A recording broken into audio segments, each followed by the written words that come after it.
All right, like you said, we're going to do challenge-based learning today. My name's Jake Omis. You can just call me Jake. You don't have to try to pronounce that. But if you can go to the slide, what we're going to do first, if you guys have a device, which all of us do, can you guys go to today's Meet, and it's challenge-based learning. So it's today's Meet / challenge-based learning.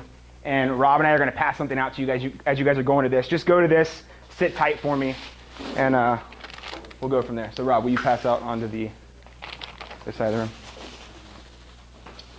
What better way to start a presentation than to feed you? So why don't you go ahead and pick whatever you would like. It's today's Meet. It's right there in the orange.com. And would you like to go ahead and pick a piece of candy out, whatever you would like? Cool. Would you like a piece of candy or anything? Whatever you want. Mr. Miller. Choices on choices. Okay. Whatever you would like. You are very welcome.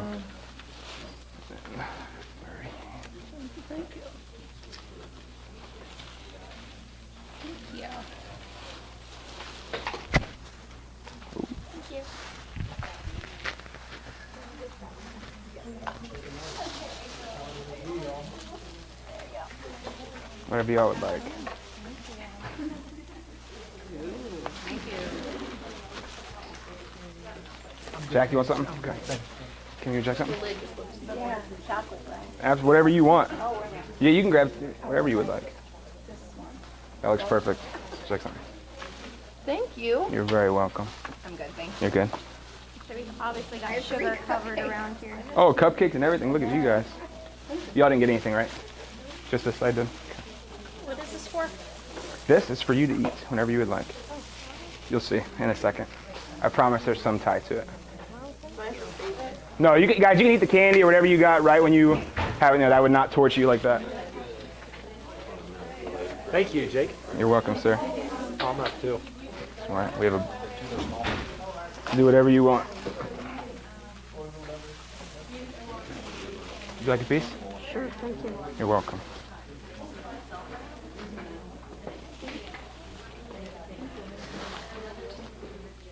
Does this just work like that? Oh, nice. Thank you. Then will you go to, there we go. All right, did everybody get a piece of candy of some sort? So, would you like one? No, I'm good. I asked for Okay. an on-time. Will you go back to the, don't go to that yet, if you want to go to this for me.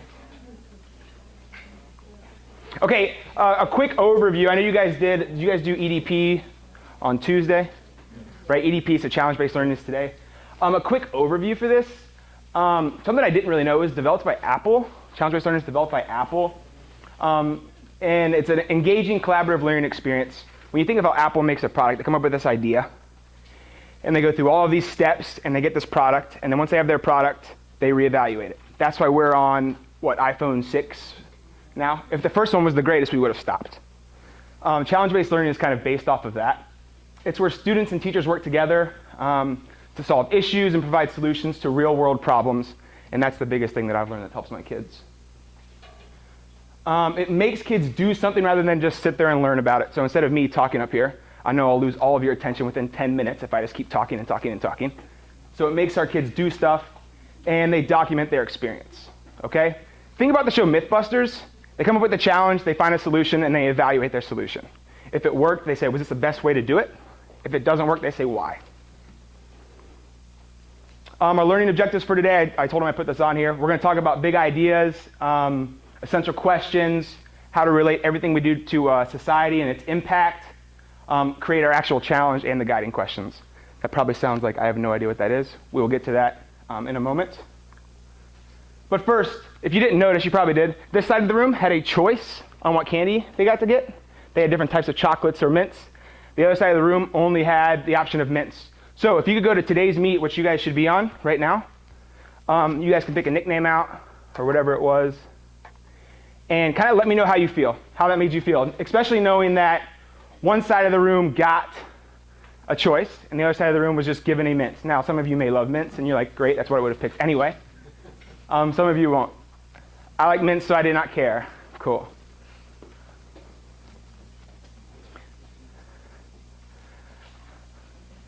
So for people that didn't pick at all, people didn't even notice, thank you for saving me the calorie. You're welcome. I appreciated the choice. I'm glad I got to choose. Do I have bad breath? I don't know. It wasn't that close.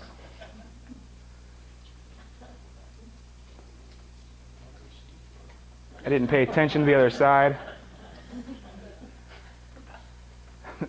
That's what I thought was going to happen. As you can tell with adults, I use this in my classroom too. If you guys haven't used today's meet at all, some of the biggest concerns people have is like, whoa, I can't believe we're doing this adults because we have today's meet up there, let alone 8th grade students. That's a classroom management issue. I talk with them.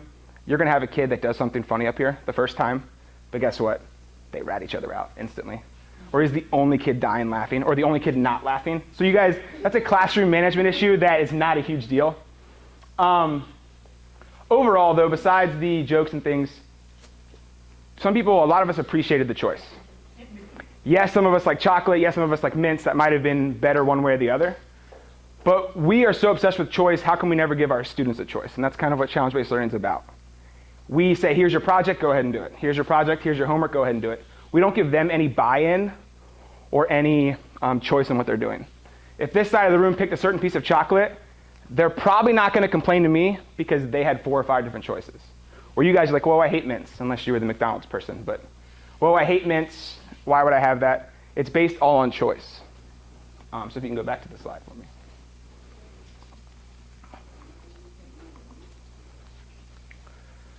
When students are given choice, here's the 3 things that we've kind of realized. They have a sense of control, purpose, and competence in what they're doing.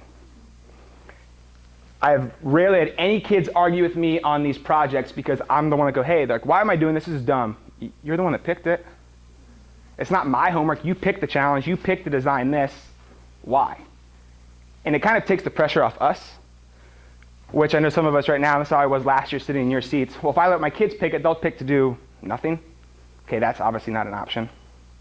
But you let them come up with the designs of the challenges, and it really, really does, it does affect their purpose and how motivated they are in it, because it's something they actually want to do. Our trick as teachers is we can give any kid a project, and they'll be happy to do it. Hey, you get to build something today. Cool, no math. We have to be able to embed the math, the science into that. And that's what kind of this whole SEAMS and the SIT for the summer is based on. Again, some benefits. It does motivation, engagement. It gives us first world skills or 21st century skills. And the whole goal of all this, I guarantee you guys have heard this a bunch, is to get kids engaged in engineering. We're trying to get them back into the math and science related fields because there's been a turn off to that.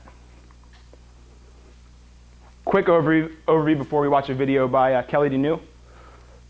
We have a hook, so we share hook with students. If you can imagine what a hook is, think of it just like a fish hook. It gets them engaged, it catches them off the bat, gets them going with what's going to happen. We create a big idea, we develop these essential questions, then we come up with that challenge that I'm saying. So we have these big ideas and we kind of steer them towards a certain challenge we're going to use.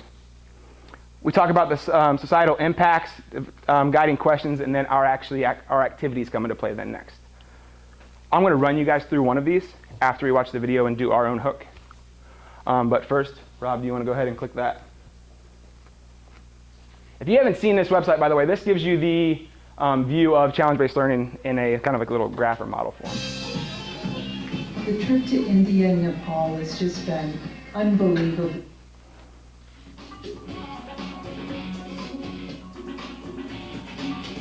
You guys see it?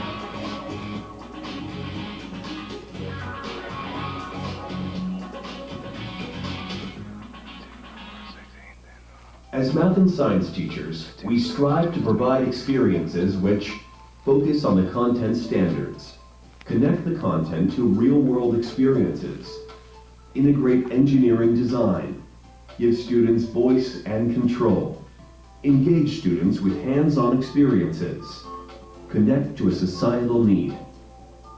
CBL integrates all of these characteristics as students begin with the big idea, develop an essential question, identify a design challenge, brainstorm guiding questions, participate in concept foundation activities, and utilize the engineering design process to create and test design products. Now, let's look at these pieces and how they fit together. Academic standards. Challenge-based learning units must meet the needs of the state and national academic standards for math and science.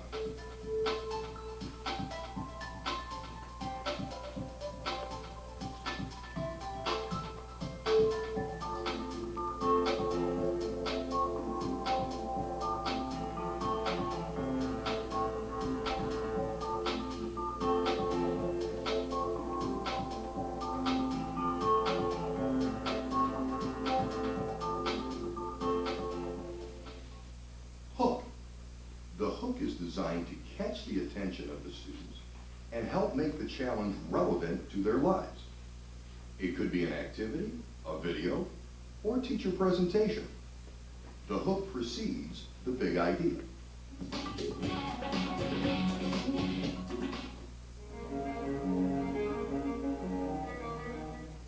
This cello is made from an oil can and wood that was thrown away in the garbage.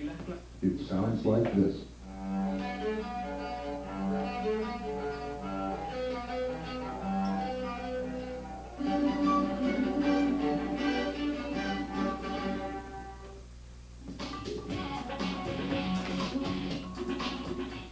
This unit covers transformations, which is a math expectation for 8th graders. Using geocaching as a hook, the challenge requires students to make a coordinate grid using reflections, rotations, and dilations of a polygon to map locations. The hook involves students using their own cell phone devices. They navigated around the school using a GPS on their smartphones to various places on campus where I hid virtual treasure. This was their introduction to geocaching, and you could feel the excitement and the longing to know more. Big idea. A big idea is one that is important on a local or global scale, and that students can work with to gain the deep multidisciplinary content knowledge and understanding that is required by the standards for their grade level. An example of a local big idea would be improving classroom design, and a global example would be sustainability of the environment. What is sound?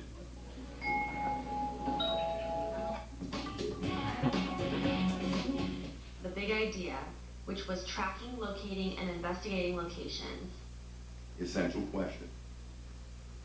The big idea allows for the generation of a wide variety of essential questions that reflect the interests of the students and the needs of their community.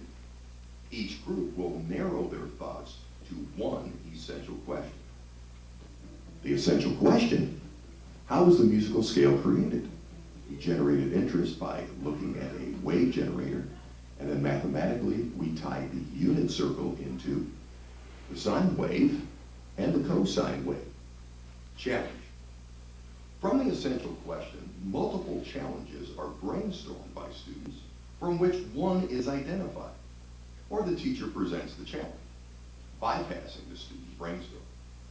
This concise challenge asks the students to create a specific solution that will result in concrete, meaningful action.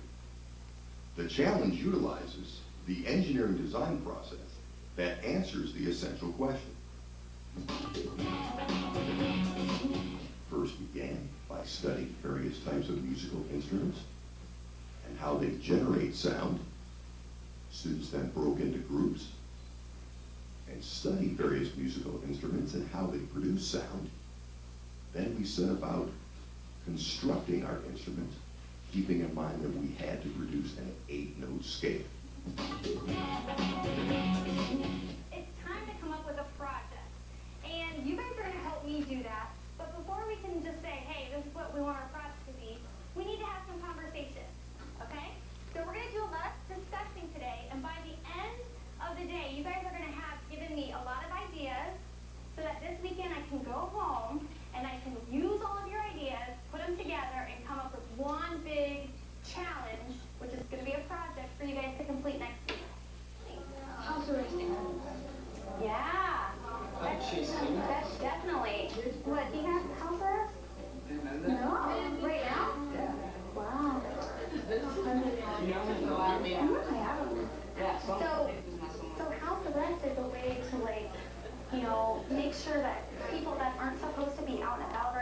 this supposed to be? What are you guys thinking over here? What's a good one you've come up with? Oh, lost photos. Yeah. Let's talk though. I want you guys to choose one out of all of yours that we're going to talk about in class here for just a second. Her idea, if you didn't hear her, was to track different animals. Perhaps you were saying specifically polar bears, right? And you were talking about global warming and kind of just to see, are there a lack of polar bears out there because of the warming conditions? Anybody think of that? I know a couple of you said to locate animals. How many people thought of that in our group? A couple different groups? Good. I think that's a fantastic idea. Definitely impacting society. Absolutely. This is the brainstorming process. First, we're going to help each other, brainstorm some possible ideas, okay? And then I'm going to go home. I'm going to plan out what it is. I'm going to use some of your ideas here. For example, will GPS help us find our cars? Will GPS help us find iPhones? So I'm going to calculate everything, and I'm going to come up with a challenge. And this is called challenge-based learning. So that means that you guys as a class came up with a challenge. I didn't as your teacher. Okay, I'm just putting it together for you. So I hope it's something good, and then I'll let you know. And actually, though, I'm going to also ask the other classes too. So out of all the classes, we'll kind of figure out what it is that we want to do. Guiding questions. Generated by the students, guiding questions represent the knowledge needed to successfully develop a solution for the challenge. For example, if the big idea is water, guiding questions might include, how do we use water? How much water do we use? How much is water wasted? How much water is wasted? Can water be conserved? And where does water come from? Preliminary investigations to answer guiding questions. Physical versus chemical properties lab. What is the difference between a physical and a chemical property? Can anything about a material be changed without a chemical change occurring? How are materials that can't be recycled separated from recyclables? How can contaminants be removed without changing the recyclable materials? How could a material's physical characteristics, like density, be used to identify different materials? Can density be used to separate materials without touching them? In what ways are recyclable metals the same and different from each other? In what ways are recyclable plastics the same and different from each other? In what ways are recyclable paper products the same and different from each other? The EDP segment follows this. Okay. That video is a very quick way to explain This is a diagram. that. No, it's a very quick way to explain this huge idea of challenge-based learning, all right? So what we are going to do, like I mentioned before, is my unit that I did was Stand Strong with Pythagoras. If you aren't a math person, you can kind of see where this is going. It's Pythagorean theorem. It's probably one of the few words or theorems that you guys probably actually remember from when you were in middle school, all right? My idea was use Pythagorean theorem to build structures. I actually developed this unit from Kelly Deneau, the woman on the video who was talking about house arrest, if you remember anything from the video. It was actually very funny. We had a kid that was on house arrest, and those use GPS to find out if they're staying in their home. So it was kind of a weird but very relevant connect to the whole class. And if you want to talk about engagement, that was it. Because their question was, well, how do you get around that? And she didn't go into that. She didn't know how. But it was a good point to bring up. So first, like we have anything we do, any lesson or anything we're going to teach in our class, we have our standards. So here's the 3 that I used, all based on Pythagorean theorem. I'm in a little different situation than most. I teach integrated math 1 to 8th grade students. So I teach half of the 8th grade content and then all of the first year of high school content. So you have to put a bunch into one. So I took all 3 of our 8th grade standards and made a unit out of it and kind of ramped it up for these honor students. So we just Pythagorean theorem, learning how to apply it, use it, and find the distance between points. Here's what we're going to do. Some of us that are in, cohort 3 or the second year of the program, we did a version of this the other day. So if you have a laptop out, I'd put it away for 30 minutes. That's all I ask, and I'll let you get it back out. I promise You have it back out in a minute. We're going to get into groups of 5, and I'm going to give you guys materials and explain something. This was my hook for my class, by the way. I think the best way to do any of this stuff is actually do it instead of listening to me talk. So can you guys be a group of 5 right here? And then we'll go 1, 2, 3, 4, and then 5. Does that work? And then 1, 2. Can you 2 move up here and be a group of 5 with them? Cool. 1, 2, 3, 4. Can you guys be a group of 5? So that gives me 1, 2, 3. It's 4 groups. 2, 3, 4, 5. Lord, are you going to be in a group or? I didn't think so. Okay. Then can you guys be a group of 5 right here? Oh, you're not going to be in a group? Okay, that's fine. 1, 2. No, you don't. Actually, it's probably better because I don't have enough stuff. I didn't expect this many people. Do you need me to be in one too? Yeah, I do. 1, 2, 3, 4, and 5. Can you guys be one? That'd be great. Yep, that'd be awesome. 1, 2, 3, 4, and are you guys in groups? 1, 2, 3, 4, and then 5 right here. And then 1, 2, 3, 4, 5, 6. We'll do a big group of 7 because I don't have enough stuff. I don't think you guys will complain, okay? All right, what you're going to be given. Each group is going to be given 3 pieces of computer paper, a color or just a white poster board paper, a roll of Scotch tape, 1 coffee stir, or a mini straw is what I call them, and 4 sticks of bubble gum. And here's the challenge, okay? You have to build something. It's always the best way is just to be quiet. Everyone will start listening. Build something that's 8.5 inches tall, which is how tall your paper is, right? And it's got to hold, and we're going to put these books on them. If you guys, cohort 4, you guys just got these probably, right? We're probably going to pull these out at the end so we can test it. And we're going to test to see how many of you guys, how many books they can hold, okay? You're only allowed to use those materials. The other catch is the poster board has to be used for the base and the top of your thing. If you have poster board left over, that's fine. But it has to be used for your base and the top of your design, okay? Questions on this? You said it has to be at least 8.5 or that's the max? It has to be 8.5. It has to be 8.5. Okay. Correct. It can be off by a little bit. But yes, it's usually, if you look at a piece of paper, that would be the height of it on 8.5 by 11, okay? I'll pass all this out. Once everybody has their stuff, I will start the timers and we will go.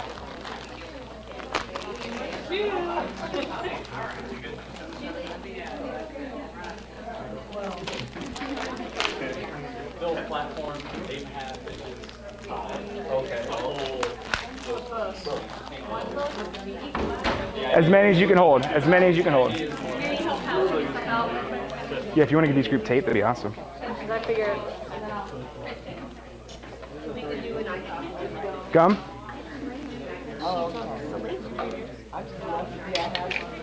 Like how, is it 2-dimensional or 3-dimensional? 3D. You're building a structure that can hold. Yep, as many as you can. So it will be a pyramid. So it will Correct. That would be the goal. It has to be right around 8. Right. You have the book, more books? Do I- They told us not to bring them anymore. So do you have? I'll get some more Oh, out. okay. one. I have those. Does this have to stay flat? What? I mean, the poster board, like they need to be two parallel to each other, They don't have to. so we can. This needs to be the top and the base. If you only want to use a little bit for that, that's fine.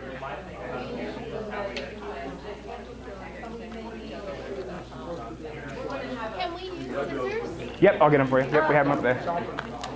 Absolutely. Yeah, that'd be too good of folding skills. I wouldn't expect that of you.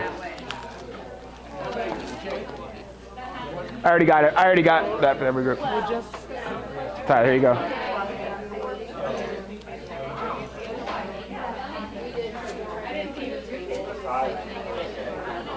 So are we a big group or not? Because we have enough materials to be 2 separate groups. I don't have enough tape. So if you want to do your 2 groups, you can, but they didn't bring me Oh, enough it's tape. cool. We just We wanted just gave to. them our idea anyway, so.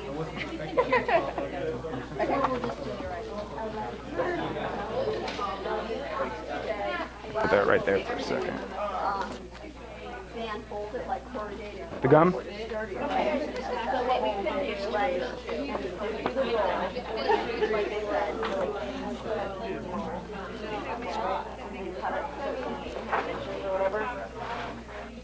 And then same thing, or 8.5 inches.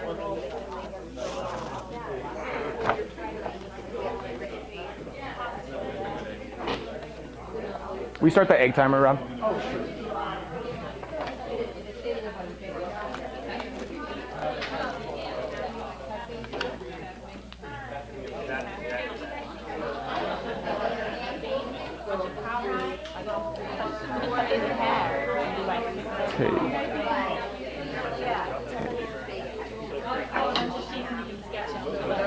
Did you guys receive tape yet? Here, take this one, and then once if that runs out, I'll get you another one. That's 30 seconds. 30 minutes.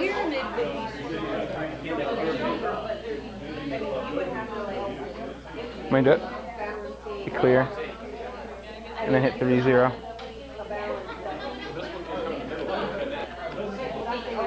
That's it. So what about like making nice my thing is what See, I can't even do the break. but each of the corners are it has to be as There we go. yeah. So if we do this. You have to use all the materials or no? You do not. Excellent question. You do not have to use all the materials. If you're like, I don't want the gum at all, you can chew it. I don't care. It's whatever. It's your materials.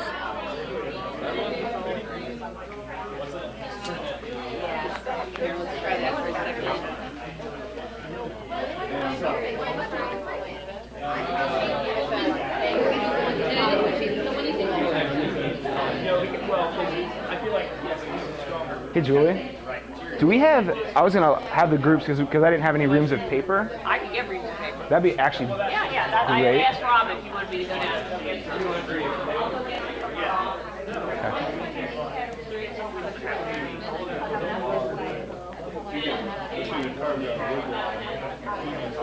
10 would be perfect, yeah. I think what you're thinking. The push would have to be bottom and top. We cannot use it like a support. You can use it for other stuff if you have stuff left over, absolutely.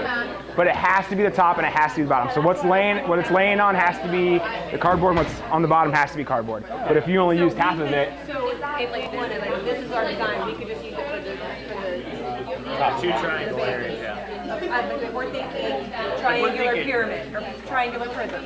Does it have to be the whole size of the book or something? Like no. So But what if we're thinking triangular prism, so if we make the two triangular bases out of this, we're okay. that won't, oh, you're going to lay it like this. I'm sorry, so you're going to have it like this. Yeah. It's standing Perfect, up. yeah, fine. Sure.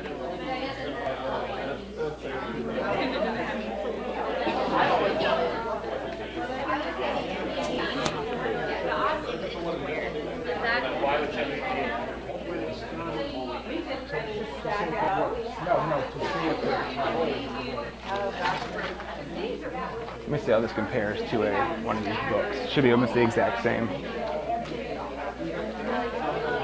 Yep. Well, it's not. There's people don't bring them. I told them they didn't need to bring them anymore. But Julie's getting reams of paper. Hey, so you guys know as well, and I hope I'm not yelling at us. We're going to use, instead of the books, and if we have enough, I'll use those as well. As Julie's grabbing reams of paper. It's the same size. It might be a centimeter bigger on each side, but she's grabbing reams of paper too that we might put on top of the designs if we don't have enough of those books. Because I know cohort 4, you guys didn't bring them, or most of you don't have them with you. It's all the same. I just wanted to let you know. And you have 27 minutes left. Yes. Oh, absolutely. I mean, you guys are the ones at the bottom, so absolutely.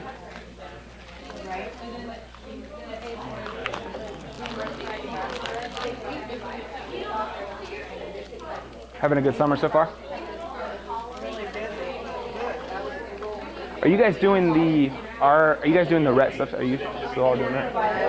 So the teachers in the very back row are red teachers, 12 this year. Okay. Yes. Only for the base and the... Great question. It has to be the base and the top, but if you have stuff left over, it's all you. But it has, whatever it's laying on, whatever touching the ground, has to be that paper. But if you only use half of it, you can use the other half for whatever you want.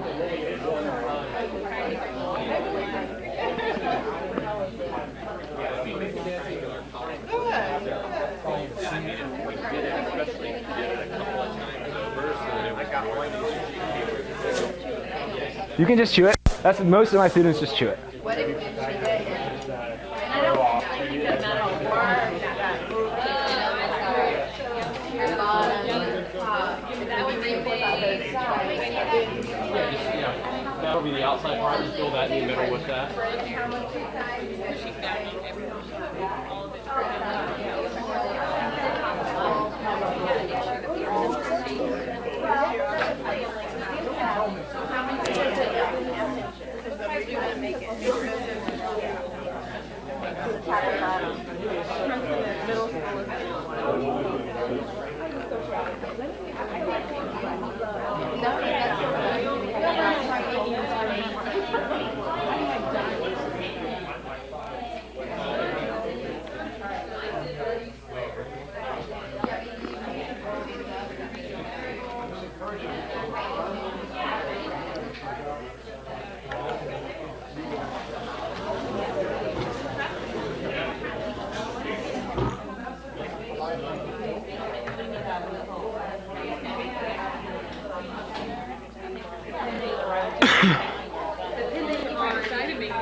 Many triangles. Like shoot us down and use it to. A few people that they have to use everything. I know you told No. me no. You don't, I mean, people find, when we did it in Professor Dave's class a couple days ago, which I didn't know we were doing, it's kind of funny. It's probably where Kelly got the idea.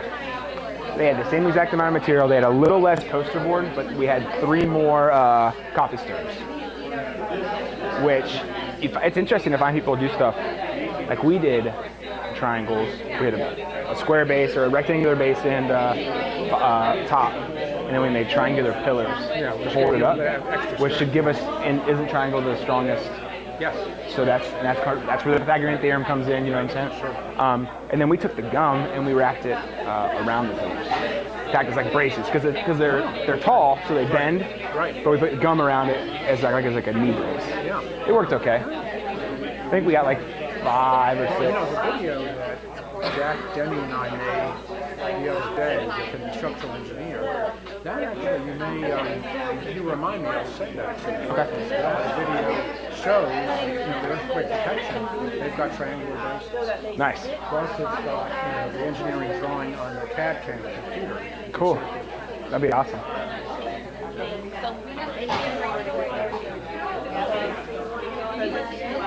Are you going with a different design? Send them back a little bit. Yeah, I can. So is Marie and so is Andrew. No, we have poster board left over. You may use it for whatever you would like. Yep. We had some sticklers for rules. I thought we could. I've done it in the past, but then I've just said as long as it's the top and the bottom, whatever is left over, you can use it for other things. Which kind of is, it makes you think about the top and bottom a little bit more because that's probably stronger than a regular piece of paper. So.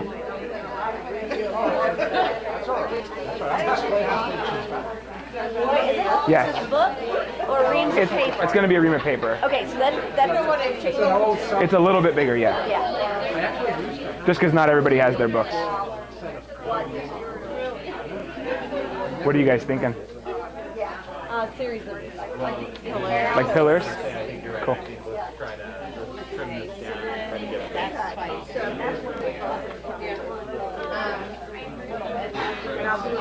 Like, you give credit to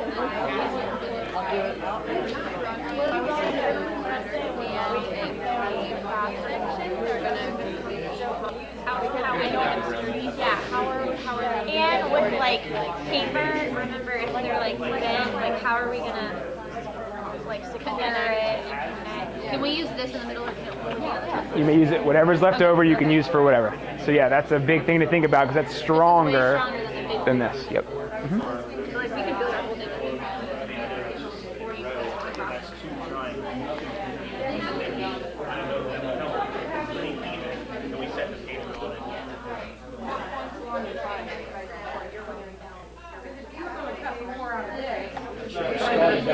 Well, it wasn't too much. It doesn't matter. I just want to make sure I'm on the...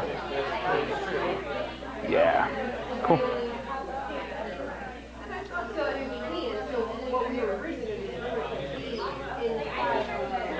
It's good that we'll finish it. So. Well, yeah, we'll do this. We'll test up here. The winning team will let have more candy or whatever. And then I'll do a break. And then we'll go through I'll do like a quick CBL, how I do it. And then let them ask questions on CBL. And I'll open up the floor too to me or anybody else's cohort. I guess we're cohort 3. for any questions. Yeah, there's a few cohort 3 people.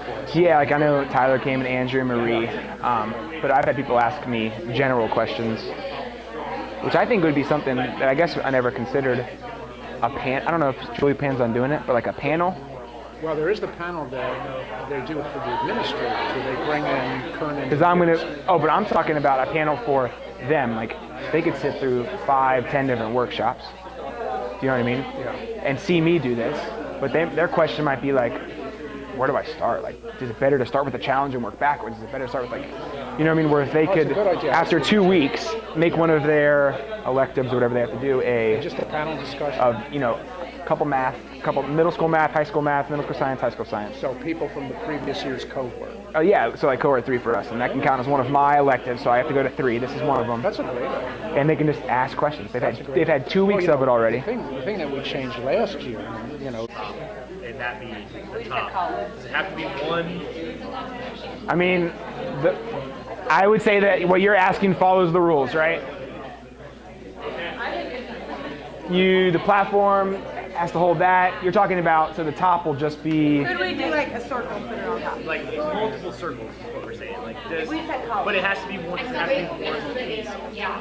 One solid piece, no matter the shape, or can it be multiple little pieces? As long as the only thing that's touching the reams of paper. I get what you're saying. It does not have to be solid at the top. You have to be able to move it though. Like you have to be able to bring it up here and put it on the table. Not individual pieces. Correct. Yeah. Like and I've had groups of one piece that you can take up, but you could do the bottom like that. The top could be individual, whatever. If we did like 10 Ds. I get what you're asking. That's fine. As long as you can pick it up, move it, and not have it like taped down or anything.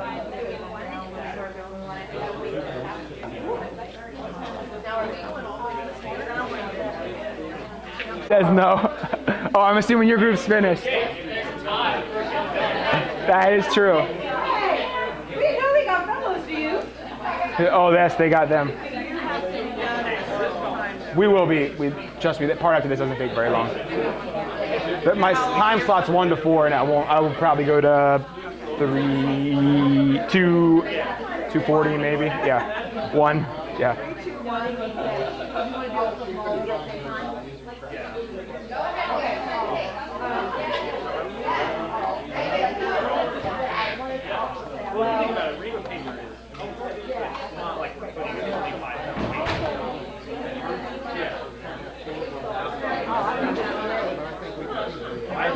I think the best thing ever is to watch teachers be the students in group projects, because you get the same thing as every classroom.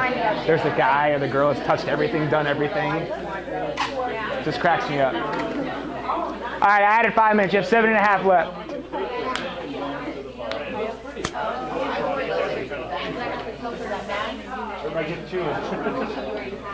Do you need more gum? I mean, more tape? Or are you using gum? Maybe more tape. Are you finished? Yeah. Can I use some of your? Tyler or Andrew's group didn't have tape. Oh, you didn't have tape. They had like a little. She didn't give us much, so can I take some of the tape? Thanks. I'll give it back to you.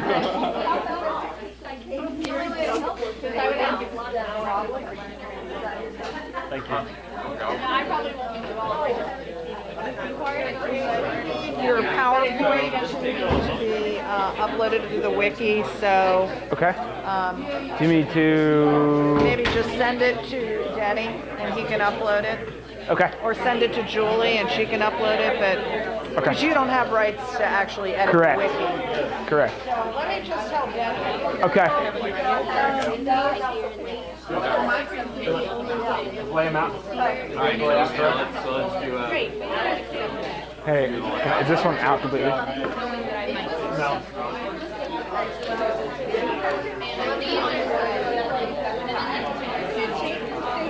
Oh, you would see, that's like the best joke ever, because I teach at Goshen, which we're red, and I wear red with khakis all the time. And then once my students find out my name's Jake, they're like, "Hey, Jake," from State Farm. And I just embrace it because it is. But here's tape, by the way. Can I give it to you? Thank you. That's all they had. I was not given enough. My order that I put in for supplies was not brought, so I do whatever you want with that tape. But yeah, Jake from State Farm is that's a daily thing. Yes, ma'am. What's happening? Yes. Do you have four? You are not. Great question. But you didn't say that. You're right. So that would be something that I would need to say at the beginning. So you're right. You cannot. Say it, but you didn't But I say should have it. said it. But you did not what? And Tape it to the floor. I was just questioning. You're right. I didn't. Good thing. So can we do it? I guess that's true. So you can do it then? You cannot. But you did not say. I understand. No, I got what you're saying. That's really, you guys taped around it, so it makes it so it doesn't, helps it from wibbling and wobbling. It's an illusion. I like it. It's hurricane proof. It has a little wobble in it. Perfect. It's got to give a little bit. Hurricanes, earthquakes. What's interesting is when it moves, it all shifts together. Because it's hurricane specs. It's perfect for Cincinnati. For all of our hurricanes. It's very, very good. How many years ago did we get those hurricane winds? You're right. 20-year-old was in the 8th grade. I had to get a new one. We're playing football and they told me we're playing it. I run the concession stand. Mine has a used cap on the side. I believe we were given the used. What's the other number? Two ideas I have. Well, both. I don't want to say seamlessly, but 5 layers of paper.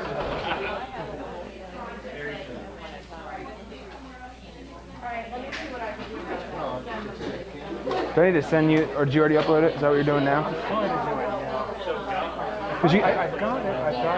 I have a copy. How do I paste it into at this point? So we put this is the Kelly video. But I wanted to get Probably. Nah. I don't think so. Can you download it? Can you go up to the shared with? Can you download the presentation?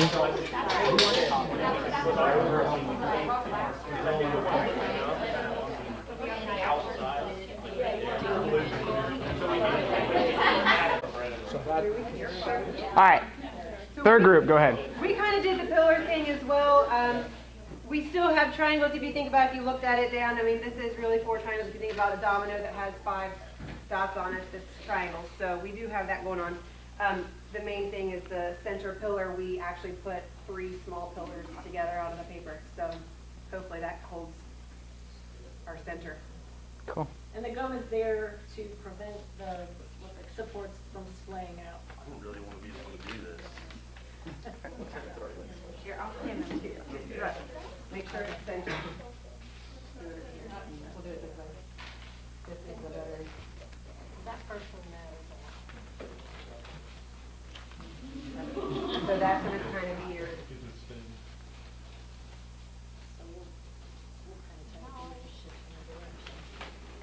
You're good. Center.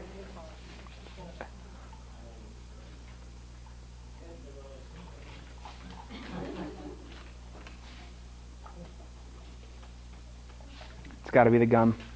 Yeah, it's I choose like 20 minutes.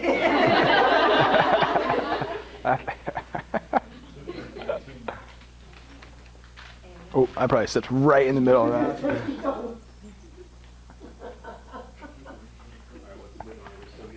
Let's say it comes that way. Forward, yeah. Do you want him to push the A paper little bit forward? back. No, just Or like the back? towards, Okay. yeah, just a little bit. Just like that. There you go.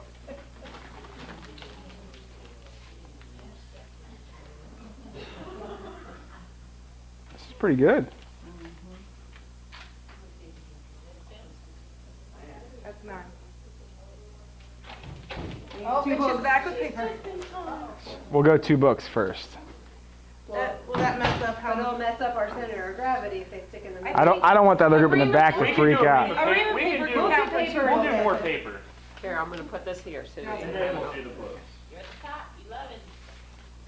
I would say stay with the reams of paper for as long as. They're a lot heavier. They're 20 pounds. No, that's 20-pound paper. Definitely not 20. Not 20 pounds. That would be a fantastic. Which way? Go ahead. Just a hair towards you. Toward me? Amy, I don't want them to fall on your head. Sorry, yeah. We don't have that center. All right, 2 books. Yeah, right, exactly. So playing with that. Put them on the back. Definitely want to put, yeah.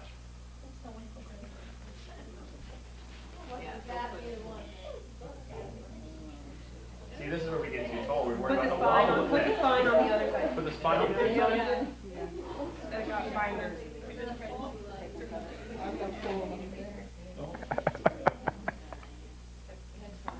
Here we go.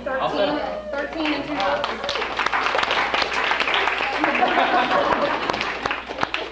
Are we done there? I don't have anything else. That's good. That's pretty good. No, you don't. No. Stand on it? Does anybody else have a book?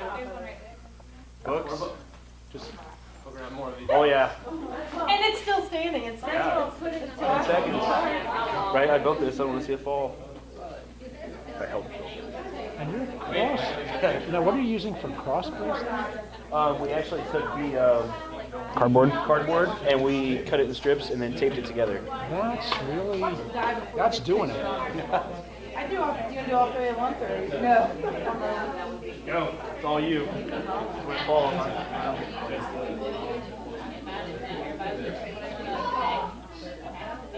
Go. You might as well just keep going. The gum. It's all about the gum. It is. The gum was the thing, man. It is the gum. No, you'll see a trend here as we go through everybody's on what makes successful. Everybody's like throwing gum on there right now. Right now. Uh-oh. You can live in this thing. All right. I would start taking it apart. What's that? Nice job. All right. I would just pull multiple rooms off, guys. Here, leave that one up here. Can I have this up here? Yeah. Woo! Sure can. Should be our trophy. You can, yeah, you get all the free paper. No. Another group want to go? And they'll go. You guys can go next. You guys will go next. Ours is good.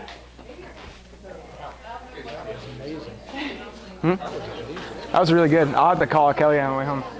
We have to find out how much those rings are. I'm sure they're not 12 pounds. You want to do okay? Go ahead. You want to tell them about your design real quick? Nice job, guys. Well, we started out with our design, we were trying to form a triangle with the pillars, but then we had extra paper left over, so we added another pillar. So we tried to keep with the triangular shape. Okay.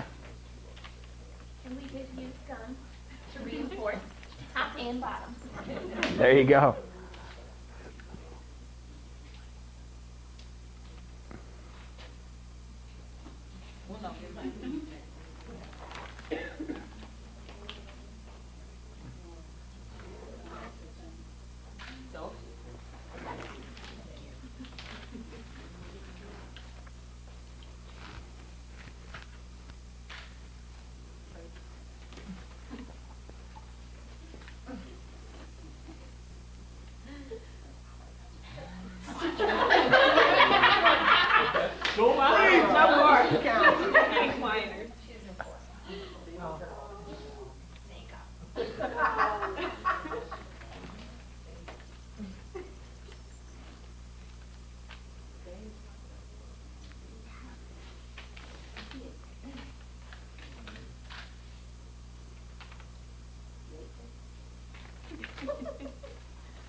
I'm very surprised. That's good. How many do they usually be waving? My students, usually 7 to 8 is like the highest I get, but they have a smaller piece of cardboard.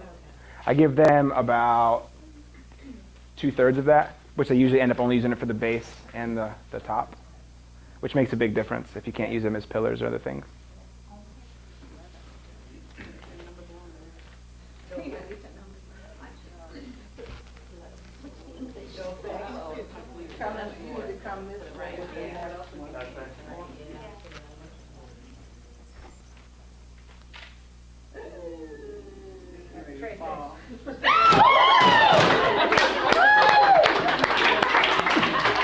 Nice job. That one that was a little off.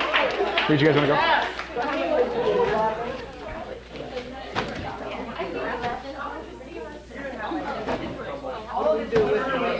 You can throw that away. Yeah. This group did a ton of planning. Okay, so here is ours, and what we did was we created our top and bottom. We knew that the reams of papers were 8.5 by 11, so we did 2/3 of the size for the top and bottom and try to think, does the proportional size of the base, is that going to help? We created our cross section and took advantage of the gum and the fact that we had unlimited tape. We also used context clues and realized that we probably should be doing triangle. Yeah, and we did actually calculate what we should make the lengths of them. There you go. So. Do you want me to, or you can? You got it. One.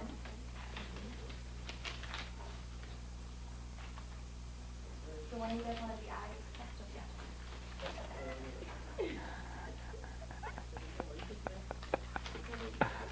I think the pure focus on all of these is just where I'm standing. Like it's just so.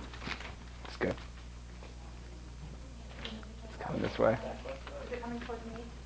I feel like maybe you could have. Let's do it.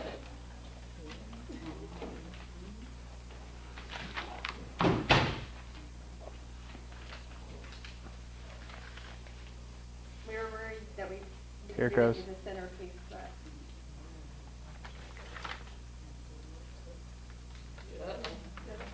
Oh!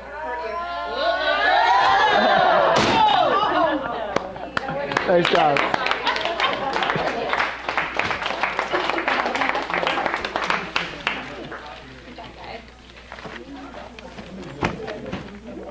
Put it there for me.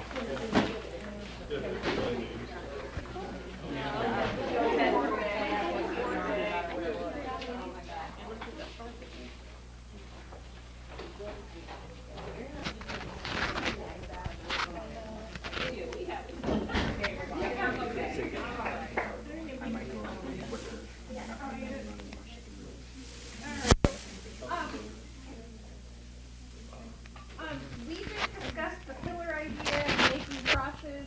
I leaned over to Tyler at one point, because you guys were talking about triangles, and I was like, oh, it's been a long time since I knew what that was all about. So in reality, we did make triangles and didn't realize we were making triangles. I didn't. I wanted to use the gum, but I've been sick all week and they refused to let me chew it. But we did add it for a decorative touch. And looks great. Yeah. Ready?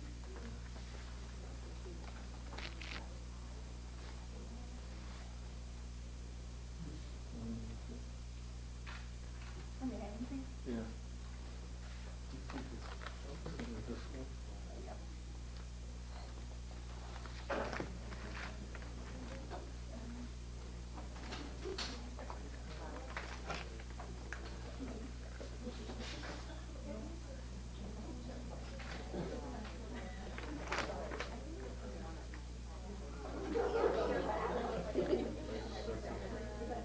Oh!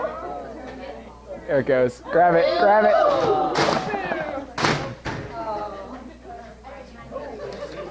All right, is there one more group? Yeah, last group.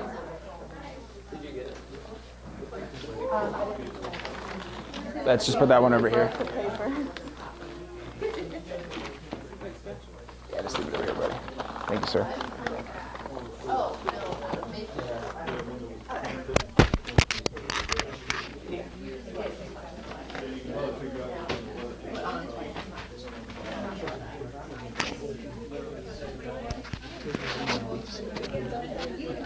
There's time. That's not really the purpose of what we're doing. That would be more EDT. All right, go ahead. I will. All right, last group. All right. What we did is, because we went with the pillar concept, I guess the only kind of unique thing that we did is our pillars were triangles because of the cardboard wouldn't really roll real well, so we decided to fold them in and use triangles, and then we bonded those two triangles together to form 4 legs, and then we used the papers in the middle as 3 pillars, which we kind of made it like a piling of sorts, I guess, for the center there. And then we tried to add what we could with the bracing.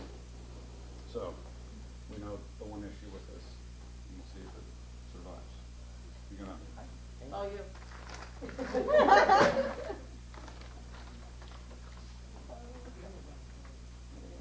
I'm being optimistic over here, ready to give you another one.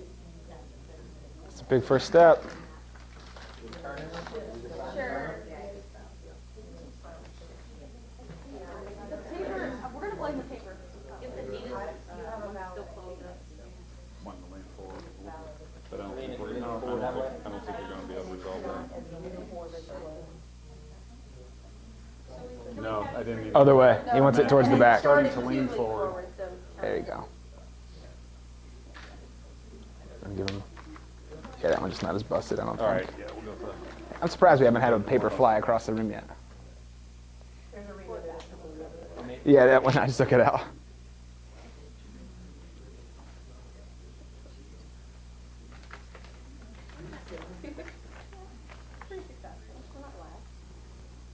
We're not last.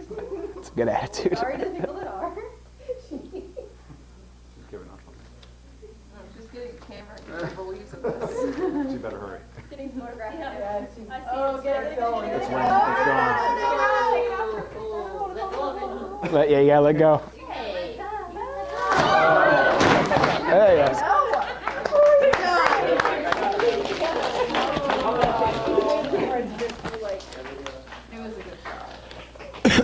So what was the highest? We had how many? 13 plus 13. 5 engineering books and the binder thing. So Julie, I'm sorry, I guess in advance. It still copies the same, I promise. All right, so it was, if we were to have a huge amount of time, I would take pictures of them before. The bell would probably ring right about now, and we'd come back the following day and discuss it.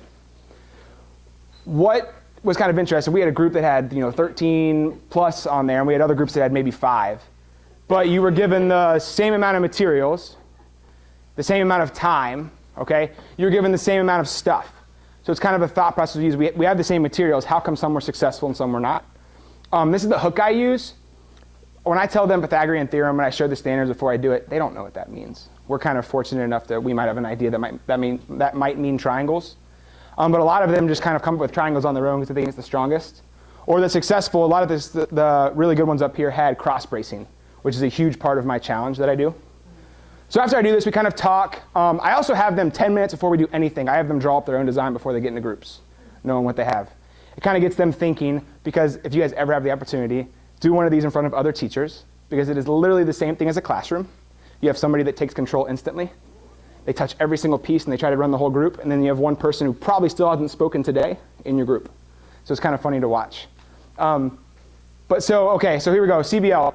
I give them the big idea, and I say it's geometry and building design during natural disasters. And we sit here and we kind of talk. This whole process that I'm going to do here quickly takes a full day. I have 80-minute class periods. It takes probably me about 70 minutes. Anybody in cohort 3 would probably agree that if you do it correctly and you give them time to think and talk and discuss, the first time you do it, it's like pulling teeth. And then by the second unit, they get it. It's very, very beneficial because it helps them buy in. So we talk and we say, have you guys seen these buildings? Where have you seen them? If you guys have noticed, all 3 of these pictures, buildings are different. Why? Is there a reason? Are they located in different parts of the world where that would matter? Well, why would it matter? And we ask these questions, and I kind of get them going, and all of a sudden it's somebody over here says something, well, no, it wouldn't be like that, and I can kind of just sit down. And all they're doing is talking about 3 pictures, okay? The far right building, I believe, is the John Hancock building from Chicago. Pillar-based, is cross-bracing. This, I don't know what the building is, but if you've ever been to a Reds game and you sit up it's the what? Yes, that one. That's what that is. Right? And then obviously just a picture of a skyline. But we look at these things and we talk about them and we go from there.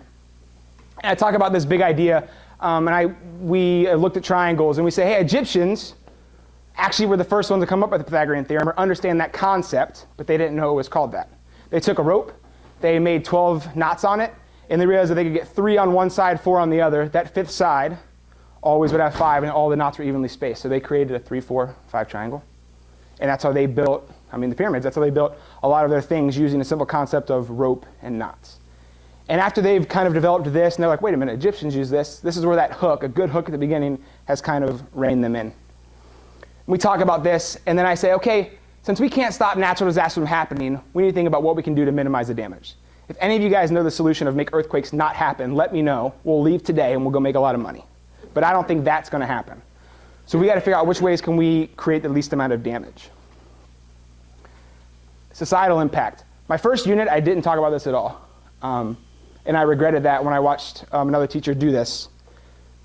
How it affects society and even your small communities to the whole world is a big thing. We talk about how it affects our school with natural disasters and buildings.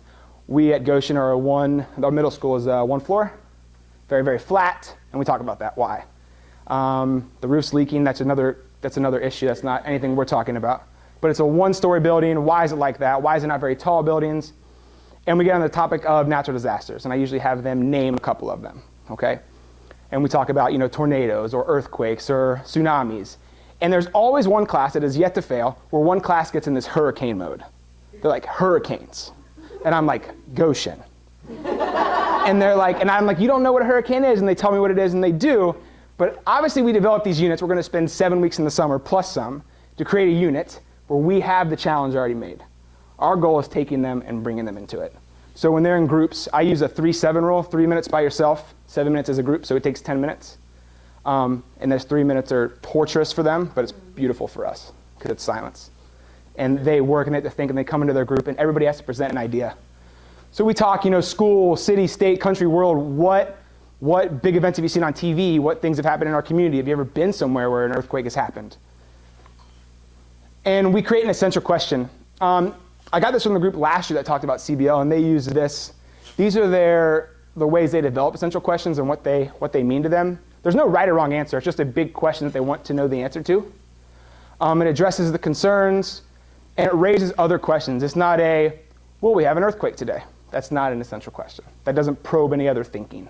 That's not a yes or no question. And it leads to discovering and uncovering other ideas. So with all of this, besides the big idea, I make them create it.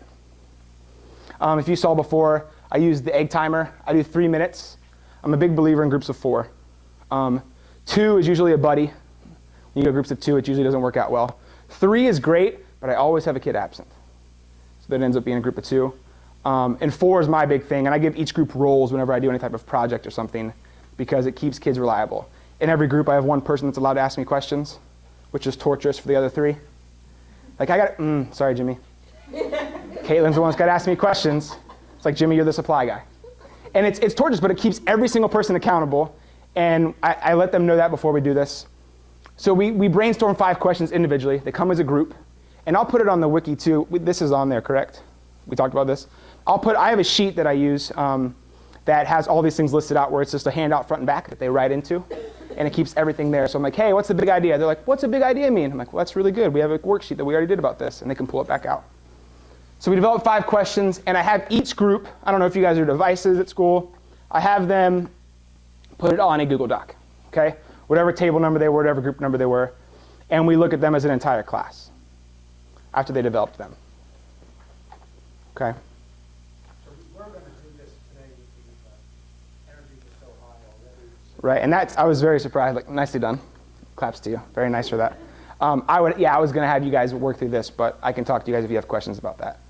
So we developed this essential question, and I take all of those, and I have all of these classes, and we develop one. And the big one that I try to get them to do is, can we build a scale model building that would be structurally sound enough to withstand an earthquake using Pythagorean theorem?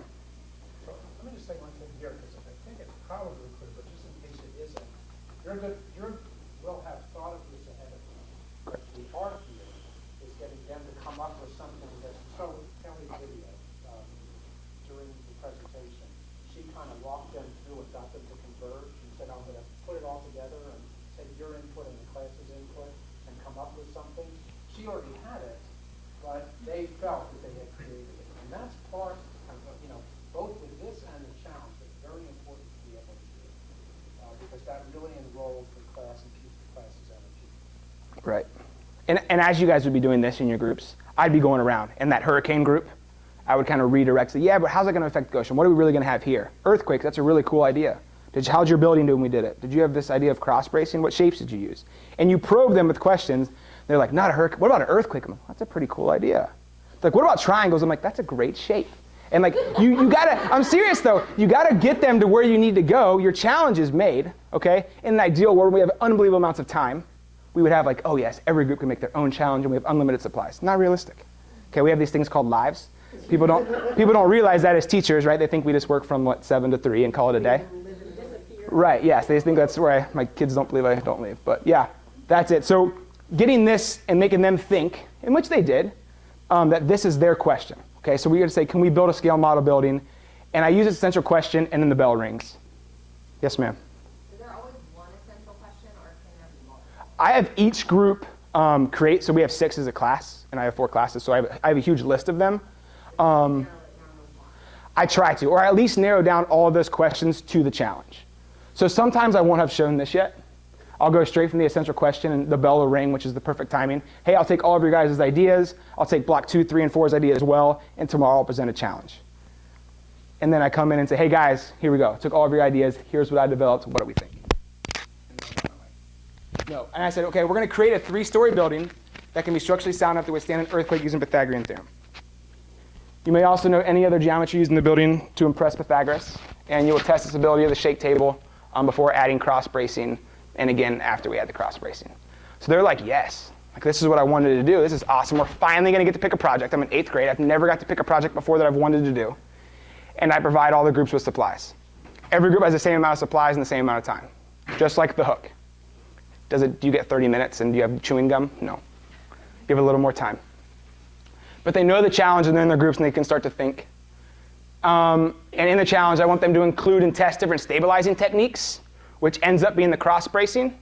Okay, if you think of a building, the John Hancock building, and say square building that goes straight up, if you want to do cross bracing, you take the side of the building and the base of the building, and you figure out what would be the appropriate diagonal. There's the Pythagorean theorem applied. So we took 3 standards in 8th grade, and we used it with buildings and earthquakes. Before doing this, I never could see that connection. We got to make those connections. Yes. The activity that we did, is that the hook? That's what I use as the hook. Yeah, sometimes the hooks are like, build a building and let's test it on a shake table, but that's kind of my challenge. I just try to get them excited. That's my goal. I'm going to spend the day getting you pumped up about what we're going to do. And then we're going to investigate and we do research on this, and we think about what building is more stable and a high frequency, so it moves really fast. What about low frequency? And we create discussions in groups, and I make them record everything we do. Because they're like, well, we've been talking about it all day. Well, then why is your sheet blank? It keeps them on task as well. Guiding questions, again, I use the 3-7 rule individually and team. So we've created this challenge. Now we have questions that we have to answer the challenge. If I'm going to build this building, okay, I have questions about that. How tall is it going to be? 3 stories, okay, well, how much material do I have? What's better? Do I have to make it a certain shape? Can it be really wide? Can it be, they have all these questions, and they create them again, and we use a Google Doc. And here's questions I've had kids do in the past. Can we use Pythagorean theorem when designing buildings? Are triangles really the strongest reinforcements of stability in building structures? Sometimes they don't believe me. They're like, why? My thing held 10 pieces of paper and I used a single triangle. Why would that be the strongest? Let's test some other ones out. And I kind of give them free rein to look at those things and test them. And sometimes they'll come up with an experiment where a triangle's not that strong and the circle will be better. And there's discussions that we have, well, why would that be better? And it just gets them thinking and talking. The biggest concern I have with math in the general classroom is we sit up here, we talk for 60 minutes. We say, here's your homework and come back tomorrow. And then we collect it, or we do walk around and check, and then we do it again. They can't apply it. And this is the whole CBL process helps us apply it. So we've created these guiding questions. Here's some ones that I provide them with after we get done speaking. Can Pythagorean theorem be used to determine missing side lengths? Does the building's base have to be 90 degrees? Because why does every building go straight up? Can it be slanted? Could it be like a pyramid? And we talk about those things.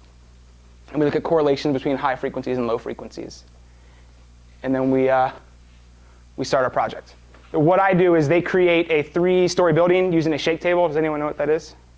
Shake table represents an earthquake. It's probably 2 of these put together, and it moves back and forth. It's controlled by a motor, and it's the easiest way to represent an earthquake. We do low frequency and high frequency, and we use the ingenious way of just taping it on there. We had a clip the year before, but the clip got loose and shot off and almost hit a kid in the face. So tape is not going to shoot off. So we use tape. Takes a little longer, but it works. And I make them present and talk through. Something, again, I didn't do in my first unit, and you'll learn as you go through with anything we do. We get a lot better as we go. I had them do their project, and they called it a day, and that wasn't good enough for me. My kids struggle. I don't know if this is a common struggle. Talking in front of everybody else. They have no problem talking when you're talking, but they'll talk. But when you're like, hey, go up here and tell me what you did, they're like, and they can't. So making them present and record and be able to say, cool, you used Pythagorean theorem. Well, how did you use it? Well, it's a triangle. Well, no, well, teach me how to do it. And they get comfortable doing that because they don't know a single profession where you don't have to talk in front of other people, at least 2 other people. Helps them out. And then I make them reflect upon themselves and their peers.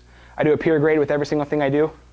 And I double check that peer grade because just because I have a person in my group that I hate doesn't mean he gets a 0 because I don't like him. Right? Or just because my buddy's in my group doesn't mean he gets 100. But grading each other kind of helps them realize, hey man, you're not helping us out. It's the 3rd time I've told you. You're going to lose points on that. Helps them police their own group. Here's initial designs we did. These are kind of our designs. We used balsa wood on the sides, and we used styrofoam or cardboard for the floors. And they're on the shake tables. These were our initial designs, and we test and we record our results. And this kind of goes into the EDP that you guys would have talked about on Tuesday. Initial design, do everything, reevaluate, and we do it again. And this is us adding cross bracing on them and seeing how the results change. And you'd be surprised on sometimes it does better. Different earthquakes do different things to buildings. And it kind of gets them talking again. I do as an additional thing, if my students get through all 2 of these steps, so if they do their initial design and then their redesign, I let them do one more thing with any material they have left. As this group had multiple floors, they didn't have 3 floors anymore, they added other floors for stability. Other groups have done all kinds of different things that they just wanted to see. But it's an extension activity for the group that goes really fast, that just wants to get done. Oh, sorry, there's other stuff we got to do. So that's it. That's my quick throw at what CBL is. I know it's a ton of information. That video that we showed with all the steps right there that I think Rob clicked on for us really explains it, and there's all kinds of links. But do you have questions? Yes, ma'am. What was it? Mine was on those 3 standards, so I made a test like I would normally give, and I gave it before I did any of this, my pre, and then I gave the same exact post. I did. I think my overall gain, I think my starting average is in the mid-70s, and I was up to like 88 was my post-test results over my 3 classes. So it's everything, I've seen them go up. And I think it's interesting, end of the year I do a survey on myself, and these are the ones that they remember. They don't remember my awesome lecture that I spent 2 hours. No, they don't remember that. They remember, hey, remember that time we built that thing? Like, what do we use? What math? They're like, oh, that theorem with the triangles and a squared, b squared. And that to me is like, okay, they understand. They got the concept, but they also got the build. Could I do Pythagorean theorem in 5 days and drill and kill and probably get them to understand it for the test? Sure. That's not our goal.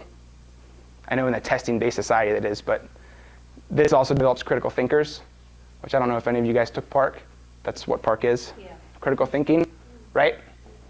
Yes? So in the meantime, when you have introduced it, they're engaged, they're going to build this building.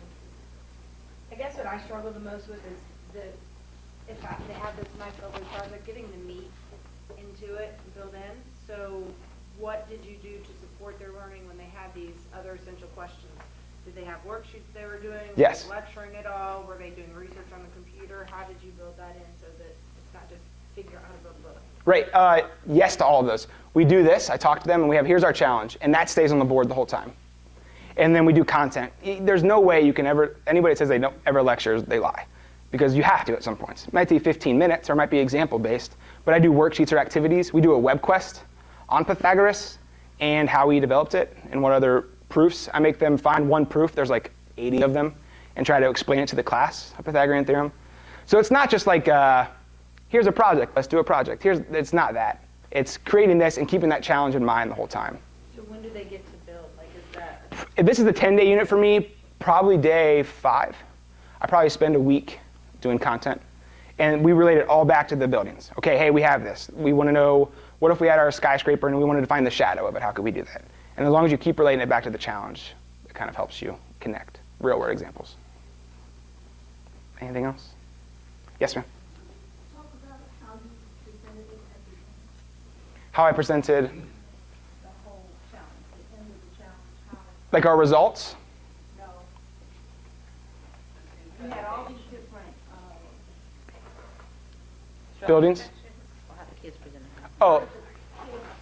Oh, yeah. or did you have an audience? No, the kids presented to each other as a whole class, so a group of 4 would come up here.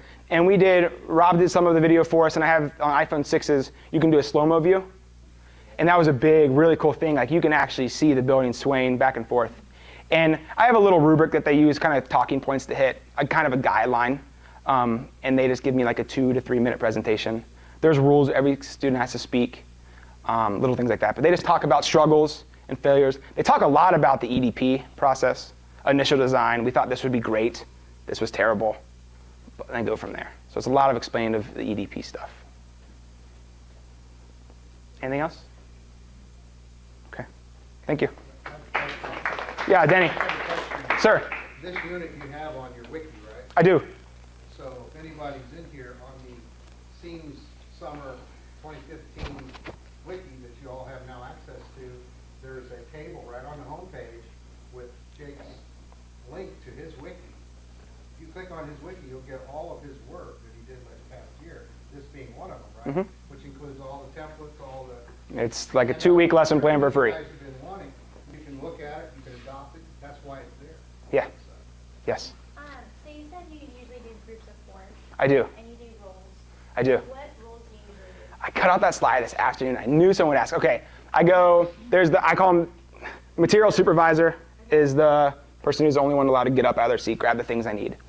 I do a timekeeper, and the kids, they're like, oh, sweet, I just gotta look at a clock. No, they're the ones that have the checklist and keep us on task. I give them different checkpoints that they have to get through on each project. I have the head engineer, the questioner, the one that's allowed to come talk to me. And then I have a recorder, who's the one that's always keeping notes and anything. So if I have hey, what have you done all day? Hey, the recorder has it all written down right there. Those are my 4 roles. Could they be adjusted? Sure. Are we gonna have every class that's divisible by 4? Probably not. So there's things you can combine. Yeah. Yes. I am. This will be my, the one I'm gonna redesign. I am. So this one you kind of had free reign at certain things. I'm gonna add a little bit more on, I'm gonna let them pick the cross bracing. I told them how many cross braces they need to have. So they had to have 6 cross braces in there, which if the whole thing was 36 inches, that means cross brace every 6 inches. I'm gonna let them choose and see how that affects it as well. It's still using Pythagorean theorem, but it'll be a little different from them. Yes. Could you talk a little bit about constraints? In terms of? Of what kinds of constraints you gave them certain constraints in their design. They had only so many pieces of paper and so much tape and gum and all that kind of stuff. But do you want to talk about that in the design of the challenge, how that affects the challenge? Yeah, so I give every single group, just like you guys had, the same amount of materials. And I give them a guideline or rubric. You never have to use everything. For this one, it had to be three stories tall. So I give them, we actually took the John Hancock building and we found dimensions of that to kind of make it through there. So they had to do all of that. That would be one of the 5 days that we were talking about before we build, to figure out the certain dimensions. It had to be movable. The constraints, I'm trying to think of other than the basic ones.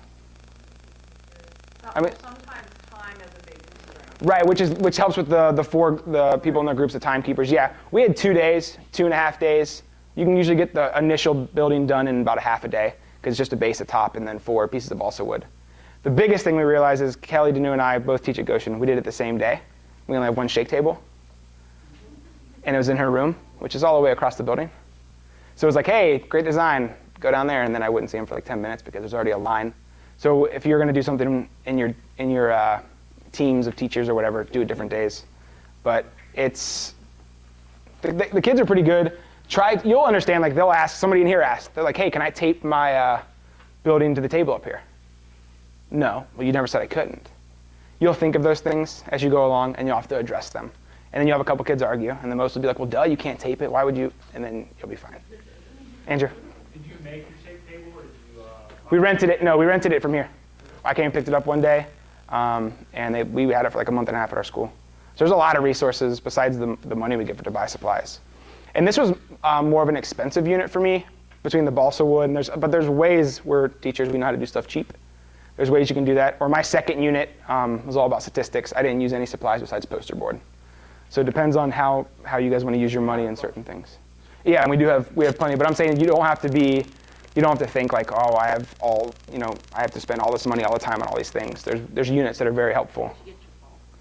Balsa wood, online, I don't remember the site. Because there's a really cheap site for it. There is, but we ordered we had a ton, and we also ordered for next year because we wanted to redo it.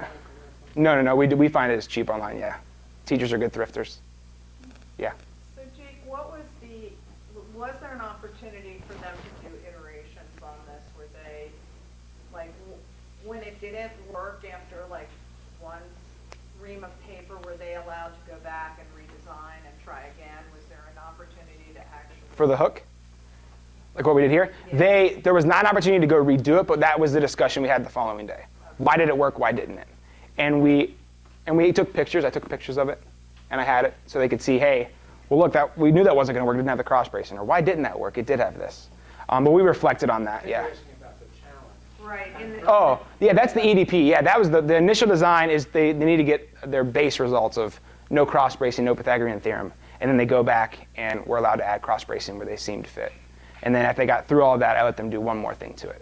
They had, between the two classes, they had at least 2 and 3 designs. Mm-hmm. Redesigning and adding cross bracing, sometimes adding a floor. It was very effective. And in fact, one thing I was going to say is that I was there videotaping the 2 classes. And this, to me, it's a great opportunity for students to be responsible. And they just marched down the hall without any kind of chaos. Just like happened today, they were very motivated to see what would happen. So if the challenge is good, they're right there. It's noisy, so everybody should be prepared for that. But yeah, it's not going to be quiet.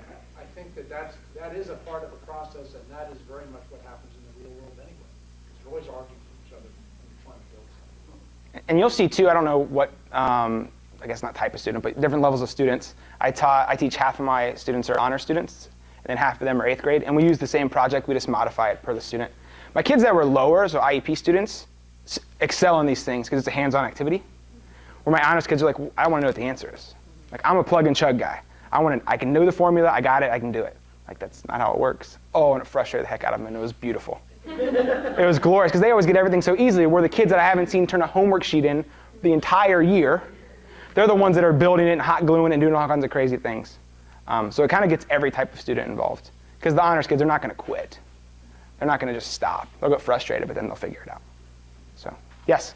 I was wondering if you found kids actually computing side lengths using the Pythagorean theorem as they built. Was that something you required them to do? So that's part of my redesign for this year that I'm going to do on mine. I gave them the dimensions of the sides of the building. So say it was 36 inches tall, and I wanted 6 different cross bracing. So they could, they realized, okay, 6 inches, the base is 8 inches, and they found Pythagorean theorem. I want them to create, I'm just going to give them the height and let them say, you can make the cross bracing wherever wherever it makes sense to you. Do you worry that kids would just cut the braces and put them wherever they fit without measuring or computing? I had groups do that, and they lose points. We make a big point about it. Hey, this is, as much as I want to do projects, this isn't like a project class. There's the math behind it. If we start losing that, we can go back to the old Mr. or me standing up here and talking to you all day, and they don't want that. So yeah, it's just kind of a classroom management. I can't just sit at my desk all day and just sit there and like, hey, they're doing a project, sweet, I can get caught up on grading. I wish. But no, being alert and going around the class, kids usually call other people out too. I try to randomize groups. I say that because I try to put at least one really good kid in every group because they keep them on task. It's always random. The computer always does it. It's weird, but they don't know anything. Like they don't. Random seats, like progress board doesn't do that, but they think it does. It works. They don't know. Anything else? Cool. Thank you.